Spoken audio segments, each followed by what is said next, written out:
Kondisi Sungai Cisadane masih belum bisa dipastikan sepenuhnya aman setelah tercemar limbah kimia yang diduga berasal dari gudang bahan pestisida yang terbakar di kawasan pergudangan Taman Tekno Serpong, Tangerang Selatan.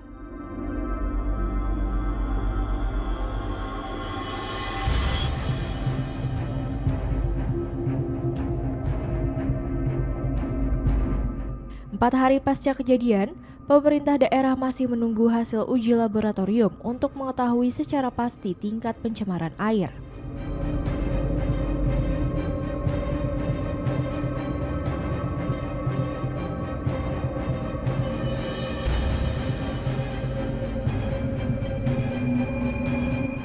Dinas Lingkungan Hidup Kota Tangerang bersama Kementerian Lingkungan Hidup telah mengambil sampel air di 3 titik berbeda, yakni di bagian hulu, tengah, dan hilir sungai.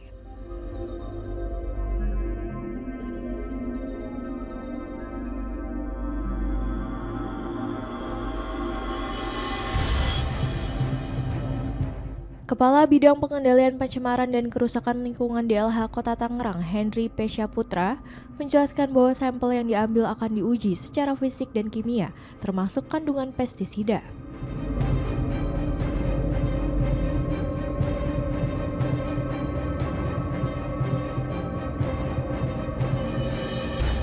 Sementara itu, Kementerian Lingkungan Hidup juga melakukan pengujian lebih detail, termasuk pemeriksaan terhadap sampel ikan yang mati.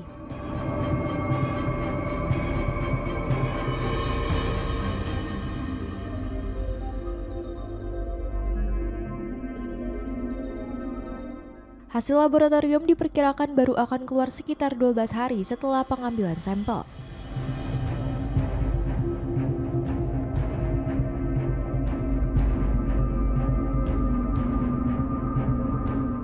Masyarakat diimbau untuk tidak memanfaatkan air Sungai Cisadane secara langsung, baik untuk konsumsi maupun aktivitas lainnya sebelum melalui proses pengolahan yang memadai.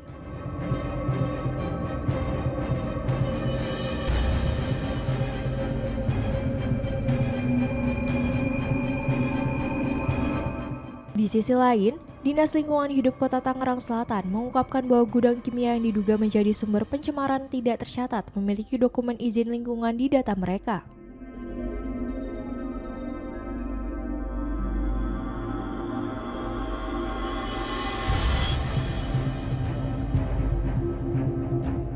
Gudang yang disebut telah beroperasi sekitar 2 dekade itu diketahui menyimpan bahan baku pestisida dalam jumlah besar.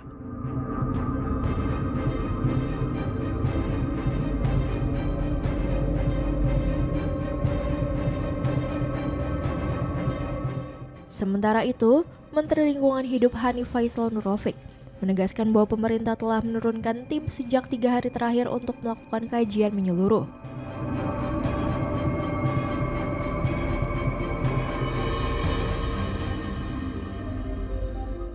Ia memastikan pihak yang terbukti menyebabkan pencemaran akan dimintai pertanggungjawaban, baik melalui gugatan perdata maupun proses pidana bekerja sama dengan aparat kepolisian.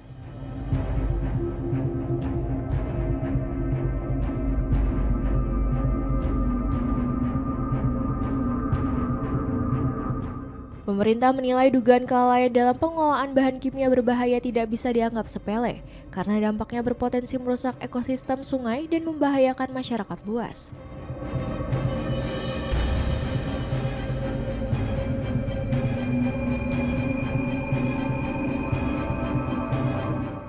Sudah 3 hari melakukan kajian mendalam terkait dengan konteks ini. Jadi sama, tidak boleh pandang bulu, maka setiap yang melakukan pencemaran wajib bertanggung jawab. Ada pasal 87 dan pasal 90 yang mengharuskan saya untuk melakukan gugatan pemerintah terhadap pencemaran yang dilakukan. Indikasi yang disampaikan oleh tim itu pencemarannya sudah relatif jauh mengalir di sepanjang sungai ini. Ini konsekuensinya tidaklah sederhana. Jadi kami tentu akan melakukan gugatan perdata terkait dengan pelanggaran ini atau kelalaian ini. Kemudian dari sisi pidana kami tentu akan juga diminta untuk melakukan langkah-langkah lebih lanjut. Kami akan berkoordinasi intensif dengan Polresta Tangerang Selatan untuk mengambil langkah-langkah penyelidikan dalam rangka membangun pasal 98 dan ayat 1 ayat 2. Tentu di bawah koordinasi Polri kita akan saling mengisi. Bila mana nanti diperlukan dukungan ahli dan lain-lain, kami akan support sepenuhnya.